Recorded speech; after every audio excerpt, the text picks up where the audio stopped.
Hello YouTube, Kaitlyn here, and do you know how to talk to your crush when you're shy? And look who I have to help us today, a shyness expert, Mr. Parker. Yep, that's right.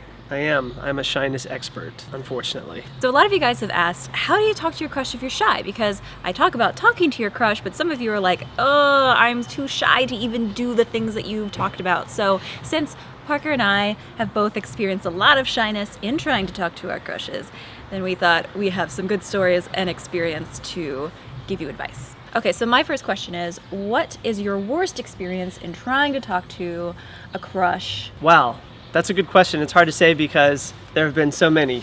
It's depressing how many experiences I've had where I've been so shy. But I guess if I were to pick the worst experience, all right, there was this girl that I liked, and we were hanging out at church outside, and we were like doing tricks off of these concrete steps. They're completely concrete.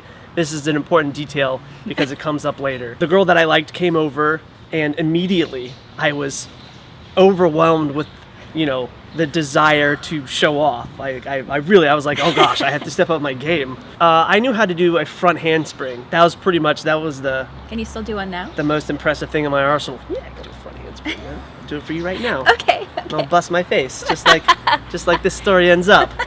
I go to do a front handspring off of this thing. It's about yay high. Mm-hmm. And so I get a running start, and then I flip over my hands on the concrete thing, and my feet are going this way. And the plan was for my feet to come around and land on the concrete below and strike a pose. But what happened was, as I was rotating, my feet weren't yet on the ground, and I was perfectly up and down, but I was not finished flipping. Oh no. And what happened was I went forward and smashed my face on the concrete. And she noticed you after that? No. Well, yes, she did. And that's the thing, is I probably could have made it like a take care of me, have sympathy on me, but I didn't have enough game yet. And unfortunately, I've actually never developed that much game. So I ran away into the bathroom, and You're I too probably embarrassed. cried. Oh. So for me, I think my kind of worst experience is not as traumatic or physically painful as yours. I don't know. I would be having a conversation just fine, but my body would betray me because, all right, you're a wall. You're going to be a wall. Okay. And the camera is the guy. It's the role of my lifetime. So I start to lose my balance, and so I decide to make it really cool and be like lean against the wall to catch myself. That does look cool. Except I never actually made it to the wall. I just sort of fell and then hovered in front of the wall.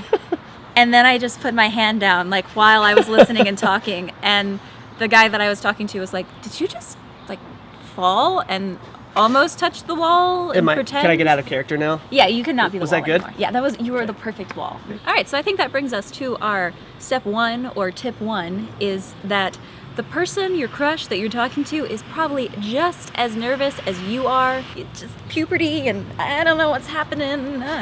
Other Kaitlyn would be like, you guys are so weird. Really. I have no problem talking to boys. Yeah, that's probably what she would say. So then I think tip two is that talking to your crush when you're shy is not always about what you say, but it's really just about the act of actually doing it, of talking and getting in the practice, which means there's going to be a lot of times where it's not going to go so well, and you just have to accept that.